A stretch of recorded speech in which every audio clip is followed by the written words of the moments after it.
नमस्कार साथियों। आज हम अपनी क्लास में अध्ययन करने जा रहे हैं मनोविज्ञान के विकास से संबंधित महत्वपूर्ण बिंदुओं पर। और इस क्लास से पूर्व हमने जो अध्ययन किया वो टॉपिक था मनोविज्ञान की प्रकृति। तो एक बार हम उस टॉपिक को संक्षेप में रिवाइज करते हैं। तो हमने बताया मनोविज्ञान की प्रकृति में बतलाया था मनोविज्ञान व्यवहार का शुद्ध अथवा विधायक विज्ञान है। फिर हमने बतलाया था कि विधायक विज्ञान के रूप में मनोविज्ञान क्या तथ्यों का अध्ययन करता है, यानी किसी भी प्रकार का व्यवहार व्यक्ति प्रदर्शित करता है तो उस व्यवहार के पीछे कोई ना कोई कारण अवश्य होता है। तो अपने विधायक विज्ञान के रूप में मनोविज्ञान कारण प्रभावों का, उद्दीपन अनुक्रियाओं का, क्रिया प्रतिक्रियाओं का क्या करता है, अध्ययन करता है, यानी व्यवहार का अध्ययन करता है। किसके संक्षेप संदर्भ में, कारण के संदर्भ में। व्यक्ति किसी प्रकार का व्यवहार दर्शाता है तो उसके पीछे कोई ना कोई कारण अवश्य होता है। फिर हमने आपको बताया मनोविज्ञान विधायक होने के साथ साथ क्या नियामक विज्ञान भी है। और नियामक का अर्थ हमने आपको बतलाया था कि नियम बनाने वाला अथवा बंधन में रखने वाला। तो आप देख रहे हो मनोविज्ञान यह भी बतलाता है कि व्यक्ति को किस प्रकार का व्यवहार करना चाहिए। तो मनोविज्ञान है नियम, आदर्श अथवा मूल्यों का निर्धारण भी करता है। तो व्यक्ति को यह बतलाता है कि व्यक्ति को जो जिन परिस्थितियों में उसने जो व्यवहार दर्शाया उसके प्रतिकूल उसको क्या व्यवहार दर्शाना चाहिए या व्यक्त करना चाहिए। उसके बाद हमने बतलाया कि जो मनोविज्ञान है, मनोविज्ञान सार्वभौमिक है, सार्वकालिक है, सार्वदेशिक और शाश्वत है, यानी यह भूमंडल के सभी प्राणियों में क्या पाया जाता है, व्यवहार पाया जाता है। व्यवहार का अध्ययन करता है मनोविज्ञान सभी कालों में, भूतकाल, वर्तमान काल और भविष्य काल में भी इसकी क्या रहेगी, अस्तित्व होगा। और शाश्वत एवं सत्य है, यानी प्रत्येक जीव में क्या पाया जाता है, व्यवहार पाया जाता है। उसके बाद हमने बताया कि मनोविज्ञान में परिवर्तनशीलता का भी गुण पाया जाता है, यानी वातावरण के अनुसार व्यक्ति का व्यवहार क्या होता है, परिवर्तित होता है। यही मनोविज्ञान की कौन सी प्रवृत्ति को दर्शाता है, प्रकृति को, परिवर्तनशीलता की प्रकृति को दर्शाता है। फिर हमने आपको बतलाया मनोविज्ञान क्या एक प्रकार का विज्ञान है और किसी भी विषय को विज्ञान की श्रेणी में लाने के लिए 5 महत्वपूर्ण बिंदु अथवा तत्व होते हैं जो किसी भी विषय को विज्ञान की श्रेणी में रखते हैं। तो उसमें हमने आपको बताया, सबसे पहला बताया बिंदु था वो बिंदु था वैज्ञानिक अध्ययन पद्धतियां, यानी उस विषय की जो विषय वस्तु का जो अध्ययन कार्य किया जाए वो वैज्ञानिक पद्धतियों के आधार पर होता है, तो वो विषय क्या कहा जाएगा, विज्ञान की श्रेणी में रखा जाएगा। उसके बाद हमने आपको बतलाया था वस्तुनिष्ठता का गुण होना चाहिए। फिर हमने बतलाया वस्तुनिष्ठता के साथ साथ उसमें प्रामाणिकता अथवा सत्यापन का गुण होना चाहिए। और चौथा पॉइंट अथवा तत्व बतलाया था हमने, वो बतलाया था सार्वभौमिकता का गुण उसमें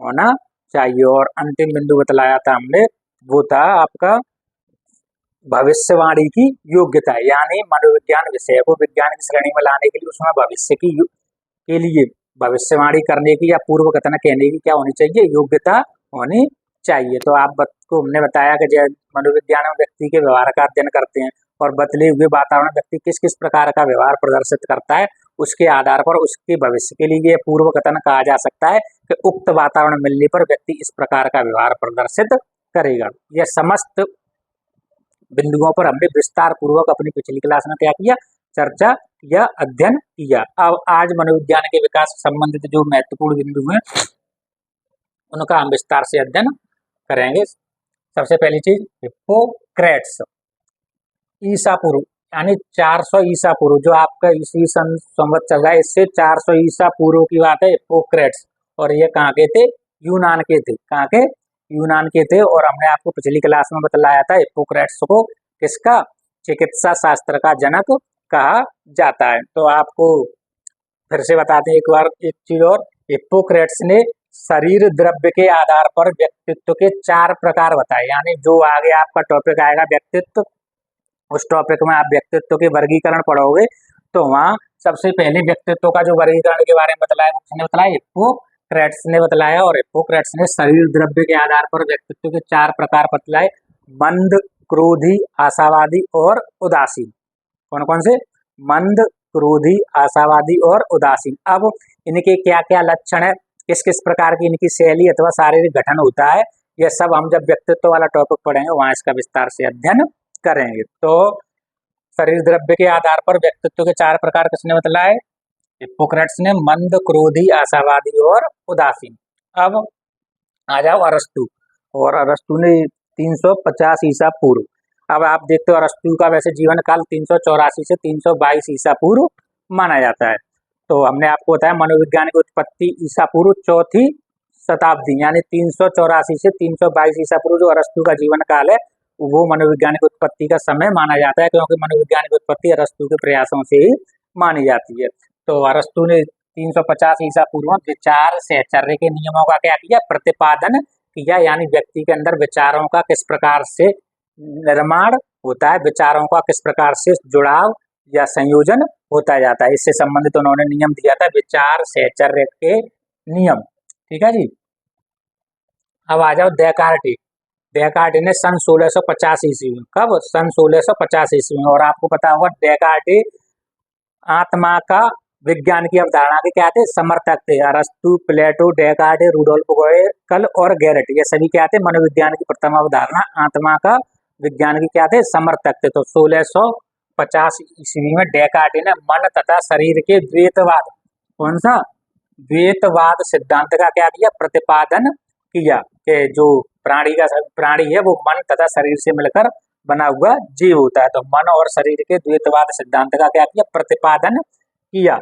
उसके बाद आ जाओ 1651 में हॉब्स ने सहचर्य का खंडन किया, यानी जो अरस्तु ने विचार सहचर्य का नियम प्रतिपादित किया था, तो उन विचार सहचर्य नियमों के प्रतिपादन को चैलेंज किसने किया, हॉब्स ने। सन 1651 में हॉब्स ने सहचर्य का खंडन किया और उसने बताया कि प्रत्येक विचार इंद्रिय जनित अनुभवों से क्या होते हैं, निर्मित होते हैं, यानी प्रत्येक विचार किससे, इंद्रिय जनित अनुभव से निर्मित अथवा प्राप्त होते हैं। यानी जो प्राणी होता है, तो आपको हमने बताया कितनी इंद्रियां होती हैं टोटल, 10, और ये 10 इंद्रियां दो जगह बटी होती हैं, 5 होती हैं ज्ञान इंद्रियां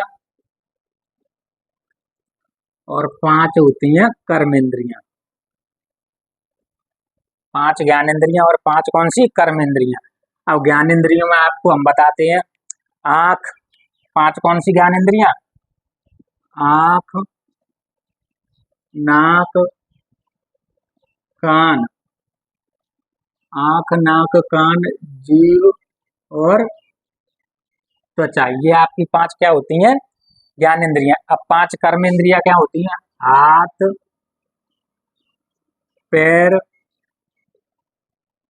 मुंह, गुदा और आपका लिंग, ये 5 क्या होती हैं, कर्म इंद्रियां। तो हॉब्स ने सन 1651 में विचार सहचर्य के नियम का क्या किया, खंडन किया, और उसने बतलाया कि प्रत्येक विचार इंद्रिय जनित अनुभव से प्राप्त होता है, यानी किसी प्रकार के विचार का जो निर्माण होता है वो ज्ञान इंद्रियों अथवा कर्म इंद्रियों के अनुभव से क्या होता है, निर्मित होता है। जैसे किसी भी वस्तु का या खाद्य सामग्री के स्वाद का टेस्ट है, स्वाभाविक सी बात है, जब तक आप उसको ज्ञान इंद्रियों से यानी अपनी जिह्वा के द्वारा चखोगे नहीं, जब तक आप उस विषय, उस खाद्य सामग्री से संबंधित किसी भी प्रकार का विचार निर्धारित नहीं कर पाओगे, ना बतला पाओगे। तो इन्होंने क्या बतलाया, प्रत्येक विचार इंद्रिय जनित अनुभव से निर्मित अथवा प्राप्त होता है। उसके बाद आ जाओ जॉन लॉक, सन 1690 में जॉन लॉक ने क्या कहा, बालक का मन यानी मस्तिष्क जन्म के समय मोम की तख्ती यानी तबला रासा के समान होता है। यानी जब बालक का जन्म होता है तो बालक का जो मन अथवा मस्तिष्क है वो मोम की तख्ती यानी तबला रासा यानी कोरी स्लेट, तबला रासा का मतलब कोरी स्लेट है, उस पर किसी भी प्रकार का कोई भी आचरण अथवा व्यवहार का निर्माण नहीं होता, एकदम खाली पेज की तरह होता है। और यही हम अपनी भाषा में क्या कहते हैं कि बच्चा क्या है, बच्चा तो पूरा कागज है। तो वही बात किसने कही, जॉन लॉक ने 1690 में, कि बालक का मन है वो जन्म के समय कैसा होता है, मोम की तख्ती यानी तबला रासा के समान होता है, कोरी स्लेट के समान होता है। फिर वो वातावरण में आता है, वातावरण में आने के फलस्वरूप वो अपनी ज्ञानेंद्रियों अथवा कर्मेंद्रियों द्वारा क्या करता है, प्रतिक्रिया करता है, और उस प्रतिक्रिया के फलस्वरूप उससे अनुभव ग्रहण होते हैं, और उसके पश्चात उसमें क्या है, विचार अथवा सोच का क्या होता है, निर्माण होता जाता है। तो ये किसने बताया, जॉन लॉक ने, 1690 में बालक का मन है जन्म के समय कैसा होता है, मोम की तख्ती अथवा तबला रासा के समान होता है यानी कोरी स्लेट होता है, उस पर किसी भी प्रकार का कोई अंकीर्ण नहीं होता। उसके बाद आ जाओ 1749 में डेविड हार्टली ने 1749 में स्मृति का स्नायुविक आधार नियम बतलाया, यानी कि जो स्मृति आप आगे टॉपिक में जब आपको पढ़ाया जाएगा स्मृति विस्मृति वाले टॉपिक में, तो वहां आप देख रहे हो जो स्मृति का आधार होता है, जो मस्तिष्क की क्षमता है, बौद्धिक योग्यता है, स्मरण की योग्यता है, उसके लिए कौन जिम्मेदार होता है? स्नायुविक तंत्र जिम्मेदार होता है। ये किसने बताया? डेविड हार्टली ने। उसके बाद बेवर 1846 में बेवर ने मनोविज्ञान में प्रथम मात्रात्मक संबंधी नियम प्रतिपादित किया, यानी मनोविज्ञान के क्षेत्र में मात्रात्मक संबंधी प्रथम नियम किसने दिया? बेवर ने। कब दिया? 1846 ईस्वी में दिया। अब आ जाओ सर फ्रांसिस गाल्टन 1869। हमने आपको पिछली क्लास में बतलाया सर फ्रांसिस गाल्टन को व्यक्तिगत विभिन्नताओं का जनक कहा जाता है या विविधक मनोविज्ञान का जनक भी कहा जाता है। फ्रांसिस गाल्टन ने बतलाया कि प्रत्येक व्यक्ति दूसरी व्यक्ति से भिन्न है, तो व्यक्तिगत विभिन्नताओं का क्या कारण है, व्यक्तिगत विभिन्नताओं के हमें क्या लाभ है। यदि प्रकृति ये व्यक्तिगत विभिन्नताएं नहीं करती तो प्राणी को अथवा मानव को किन किन समस्याओं का सामना करना पड़ता है। व्यक्तिगत विभिन्नताओं का विस्तार पूर्वक विवरण एवं विवेचन किसने किया? सर फ्रांसिस गाल्टन ने। कब किया? सन 1869 ईस्वी में किया। उसके बाद आ जाओ आप विलियम वुंट। विलियम वुंट ने 1879 ईस्वी में मनोविज्ञान की प्रथम प्रयोगशाला, यानी पूरे विश्व में मनोविज्ञान की प्रथम प्रयोगशाला कब खोली गई? 1879 ईस्वी में। किसके द्वारा खोली गई? विलियम वुंट के द्वारा। और ये कहाँ के थे? जर्मनी के थे। और इन्होंने जर्मनी के कार्ल मार्क्स विश्वविद्यालय में, और ये कार्ल मार्क्स विश्वविद्यालय कहाँ था? लिपजिग नगर में था। और ये जर्मनी का शहर है, जर्मनी देश का क्या शहर है। तो सन 1879 में विलियम वुंट ने जर्मनी के कार्ल मार्क्स विश्वविद्यालय और शहर नगर का नाम क्या है? लिपजिग नगर में मनोविज्ञान की प्रथम प्रयोगशाला, विश्व में मनोविज्ञान की प्रथम प्रयोगशाला की क्या की स्थापना की। इसीलिए विलियम वुंट को मनोविज्ञान का क्या, प्रयोगात्मक मनोविज्ञान का क्या कहा जाता है? जनक कहा जाता है। अब आ जाओ स्टैनली हॉल 1883। स्टैनली हॉल, तो आप देख रहे हैं स्टैनली हॉल को क्या कहा जाता है? किशोर मनोविज्ञान का जनक। और स्टैनली हॉल की पुस्तक का नाम एडोलेसेंस, जिसमें इन्होंने किशोरावस्था का क्या किया? विवरण प्रस्तुत किया। तो स्टैनली हॉल ने अमेरिका के जॉन हॉपकिंस विश्वविद्यालय, और यह किस प्रांत में पड़ता है? यह विश्वविद्यालय कोलंबिया प्रांत में पड़ता है। वहाँ अमेरिका की प्रथम मनोविज्ञान प्रयोगशाला स्थापित की। ध्यान रखना है, ये दुनिया की नहीं है, ये अमेरिका में अमेरिका की प्रथम मनोविज्ञान प्रयोगशाला स्थापित कब हुई? 1883 में। किसके द्वारा? स्टैनली हॉल के द्वारा। किस विश्वविद्यालय में? जॉन हॉपकिंस यूनिवर्सिटी में। और ये यूनिवर्सिटी कहाँ पर है? कोलंबिया प्रांत में स्थित है। उसके बाद आ जाओ आप 1890 विलियम जेम्स। कौन? 1890 में विलियम जेम्स। इनको क्या कहा जाता है? आधुनिक मनोविज्ञान का जनक कहा जाता है। और इन्होंने मनोविज्ञानिक किस अवधारणा का सूत्रपात किया? तो ये आपको याद हो, चेतना का विज्ञान अवधारणा का क्या किया? इन्होंने सूत्रपात किया। तो इन्होंने 1890 में अमेरिका के थे ये, और इन्होंने किस पुस्तक का प्रकाशन किया? मनोविज्ञान के सिद्धांत पुस्तक का क्या किया? प्रकाशन किया, प्रिंसिपल ऑफ साइकोलॉजी। उसके बाद आ जाओ एडवर्ड ली थॉर्नोडाइक। और एडवर्ड ली थॉर्नोडाइक को आप जानते हो, इनको शिक्षा मनोविज्ञान का क्या कहा जाता है? जनक कहा जाता है। पशु मनोविज्ञान का जनक भी कहा जाता है। तो एडवर्ड ली थॉर्नोडाइक ने अधिगम का सिद्धांत दिया, प्रयत्न अथवा त्रुटि या प्रयास एवं त्रुटि का सिद्धांत दिया। और ये कब दिया? 1898 ईस्वी में। इसमें उन्होंने बतलाया कि कोई भी प्राणी है वो किस प्रकार सीखता है, और सीखने के लिए उन्होंने किस पर? अपने पशु मनोविज्ञान के क्षेत्र के अंतर्गत पशुओं पर क्या किया? सीखने से संबंधित प्रयोग किए कि व्यक्ति किस प्रकार उस व्यक्ति का सीखना होता है। अब आ जाओ 1900 ईस्वी। Sigmund Schlomo Freud. फ्रायड का पूरा नाम क्या है? Sigmund Schlomo Freud. और इन्होंने 1900 ईस्वी में मनोविश्लेषणवाद सिद्धांत का क्या किया? प्रतिपादन या कौन सा सिद्धांत का? मनोविश्लेषणवाद सिद्धांत का प्रतिपादन किया। और इसमें इन्होंने संक्षेप में मैं आपको बतलाऊं, इन्होंने बतलाया कि भाई जो मन अथवा मस्तिष्क होता है उसका 1/10 भाग तो चेतन होता है, और 9/10 भाग अचेतन व अर्धचेतन भाग होता है। तो आप देख रहे हो चेतन भाग कितना होता है? 1/10 भाग होता है। इस प्रकार जो सिगमंड स्कोलोमो फ्रायड थे उन्होंने चेतना का विज्ञान अवधारणा का क्या किया? एक प्रकार से खंडन कर दिया। तो ये अभी मनोविज्ञान से संबंधित महत्वपूर्ण बिंदु। तो अब इसके बाद आगे देखो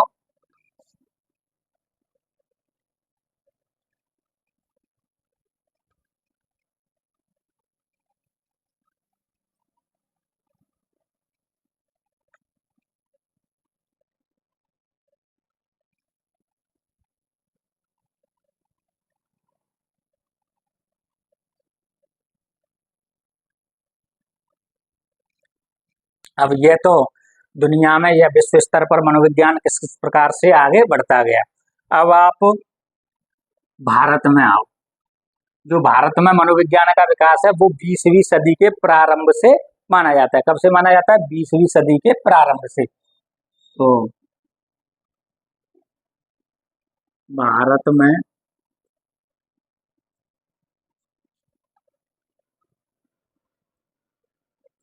मनोविज्ञान का विकास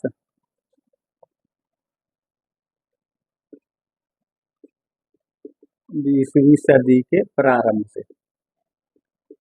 यानी भारत में मनोविज्ञान का विकास किस कब से प्रारंभ माना जाता है? 20वीं सदी के प्रारंभ से माना जाता है। अगला बिंदु, सर आशुतोष मुखर्जी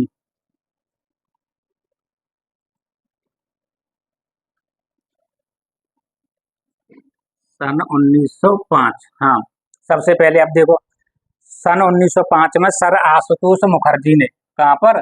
कलकत्ता विश्वविद्यालय। कहाँ पर? कलकत्ता विश्वविद्यालय।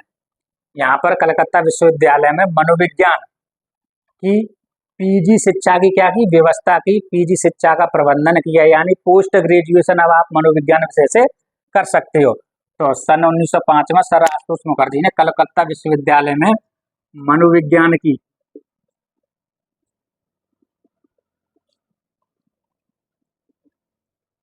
स्नातकोत्तर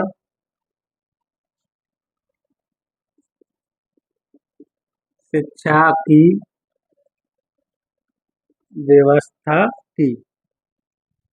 कौन सी शिक्षा? यानी पीजी अब आप मनोविज्ञान विषय से कर सकते हो। कब की? सन 1905 में सर आशुतोष मुखर्जी ने कलकत्ता विश्वविद्यालय में मनोविज्ञान की पीजी शिक्षा की व्यवस्था की। यह भारत की बात चल रही है, ठीक है जी। अब उसके बाद डॉक्टर एन सेनगुप्त, नरेंद्रनाथ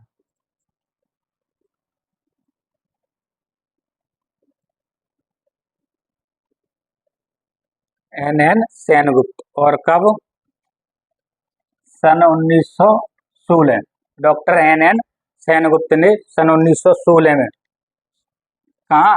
कलकत्ता विश्वविद्यालय में, कलकत्ता विश्वविद्यालय में मनोविज्ञान की प्रयोगशाला स्थापित की। मनोविज्ञान की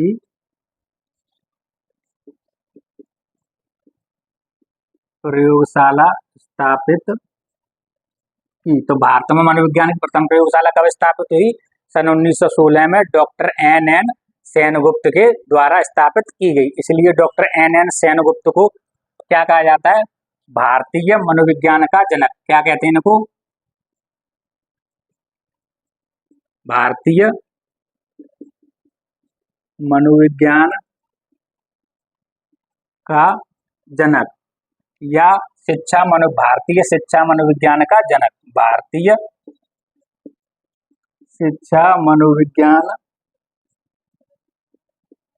का जनक इसको कहा जाता है डॉक्टर एन सेनगुप्त को क्या कहते हैं? भारतीय मनोविज्ञान का जनक, अथवा भारतीय शिक्षा मनोविज्ञान का जनक किसको कहते हैं? डॉक्टर नरेंद्रनाथ सेनगुप्त को कहा जाता है। इसके बाद आप अगला दक्षिण भारत में आते हैं। तो दक्षिण भारत की मैसूर यूनिवर्सिटी, कौन सी यूनिवर्सिटी? मैसूर यूनिवर्सिटी। और मैसूर यूनिवर्सिटी में मनोविज्ञान प्रयोगशाला की स्थापना कब? सन 1924 ईस्वी में। कब? सन 1924 में। तो अगला बिंदु, डॉक्टर एम.वी. गोपाल स्वामी। कौन से व्यक्ति हैं? Doctor M V. गोपाल स्वामी। और इनके द्वारा सन 1924 में कहाँ पर? दक्षिण भारत की मैसूर यूनिवर्सिटी। कहाँ पर? दक्षिण भारत की मैसूर विश्वविद्यालय। और यह कहाँ पर है? कर्नाटक। कौन से राज्य में? कर्नाटक राज्य में। तो सन 1924 में डॉक्टर एम.वी. गोपाल स्वामी दक्षिण भारत की मैसूर विश्वविद्यालय, यानी जो कहाँ पर है, कर्नाटक राज्य में है। तो मैसूर विश्वविद्यालय में मनोविज्ञान की क्या हुई, प्रयोगशाला स्थापित। मनोविज्ञान की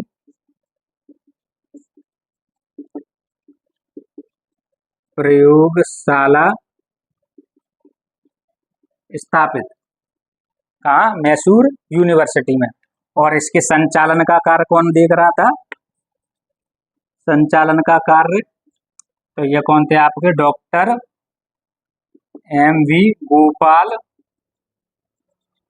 स्वामी। ये इस मनोविज्ञान प्रयोगशाला का क्या कर रहे थे, संचालन करता थे। और ये किसके शिष्य थे, डॉक्टर एम.वी. गोपाल स्वामी, स्पीयरमैन, स्पीयरमैन के कौन थे, ये शिष्य थे। और ये स्पीयरमैन कहाँ के थे, ये स्पीयरमैन आपके ब्रिटेन के थे। ये भी एक मनोवैज्ञानिक थे।